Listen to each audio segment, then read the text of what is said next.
Bab 1113. Dunia yang kejam. Jelas sekali, meskipun dijaga oleh Lowen Qin, kehidupan kakak beradik keluarga Ye ini sangat sulit.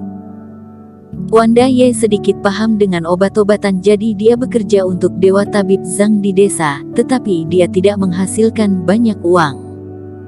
Kak Qin, daging monster harimau ini sangat berharga. Baik untuk lukamu. Kami tidak suka, jadi makanlah semuanya. Melihat ekspresi wajah Eric Qin memiliki keanehan, Wanda Ye berkata sambil tersenyum. Eric Qin mengangguk dan tidak mengatakan apa-apa, tetapi dia mengingat hal ini di dalam hatinya. Wanda Ye dan adiknya sangat baik, meski kehidupan mereka sulit, tapi tidak merubah kebaikan mereka. Selain itu, jika bukan karena mereka, mungkin mayatnya sudah terlantar di hutan belantara.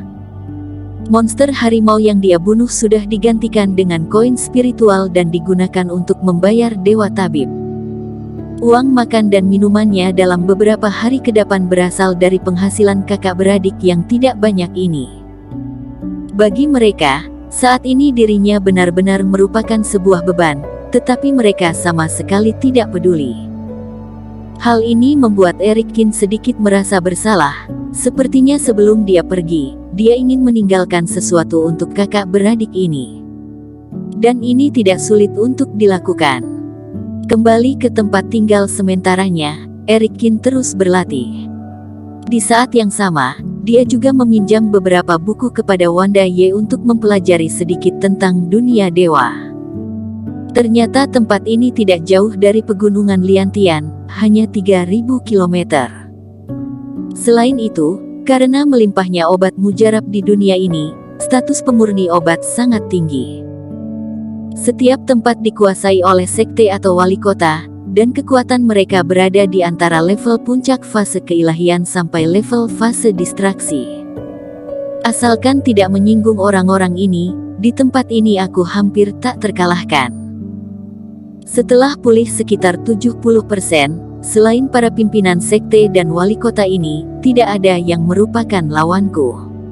Hanya saja rusaknya kerohanianku ini sedikit merepotkan. Eric Qin diam-diam memikirkan dan memperhitungkan apa yang dia lakukan ke depannya. Malam pun berlalu. Keesokan paginya, ayam jantan berkokok dengan keras. Eric Qin membuka matanya, dia berlatih semalaman.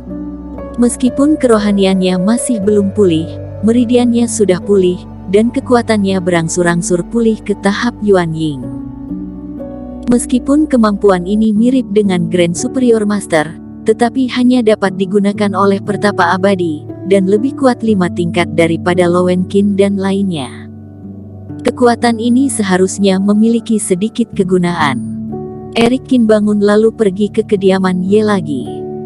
Tapi pagi-pagi sekali, Wanda Ye sudah pergi membantu, jadi hanya Grady Ye yang ada di rumah.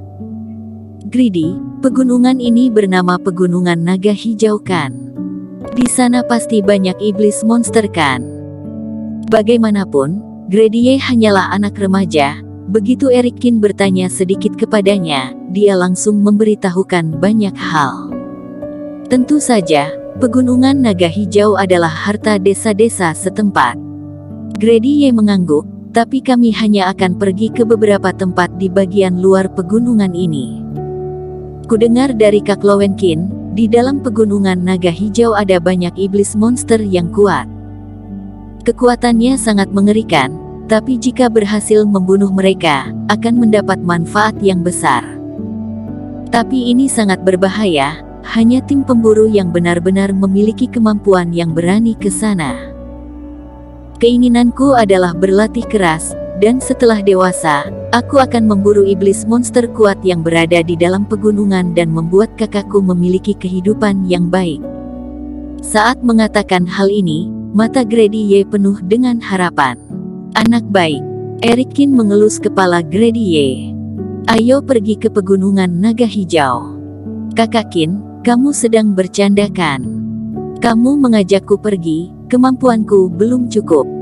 Grady Ye berkata dengan kaget. Aku akan melindungimu, jangan takut. Kamu hanya perlu menunjukkan jalan. Kita tidak akan pergi terlalu dalam, hanya pergi ke bagian luar. Eric Kin berkata sambil tersenyum. Dia belum pernah ke Pegunungan Naga Hijau, pertama kali ke sana lebih baik ada pemandu. Tapi jika kakakku tahu, dia pasti akan memukulku, Grady Ye berkata dengan sedikit panik dan gugup. Kalau begitu jangan beritahu dia, kamu siap-siap dulu, nanti kita berjumpa di pintu masuk desa. Eric Kin berkata sambil tersenyum. Tak lama, Eric Kin sampai di pintu masuk desa. Grady Ye juga berlari dengan gugup sambil membopong belati panjang dan busur panjang di punggungnya. Ayo pergi. Eric Kin mengambil busur itu, lalu mencobanya, kemudian dia mengangguk. Bersama Grady Ye, mereka berjalan dengan cepat ke pegunungan. Kak Kin, ini adalah daerah perburuan desa Daking, di bagian sana adalah milik desa sebelah. Dulu ada monster serigala yang terluka di daerah kami dan melarikan diri ke daerah desa sebelah, kami hanya bisa melihat mereka mengambilnya. Tapi selama bertahun-tahun, tidak ada iblis monster yang sangat kuat yang datang, iblis monster yang berada dalam jangkauan tidak berharga. Memasuki gunung, Grady Ye terus menjelaskan, dan Eric Kin mengangguk. Apakah ada tempat yang tidak ada pemiliknya?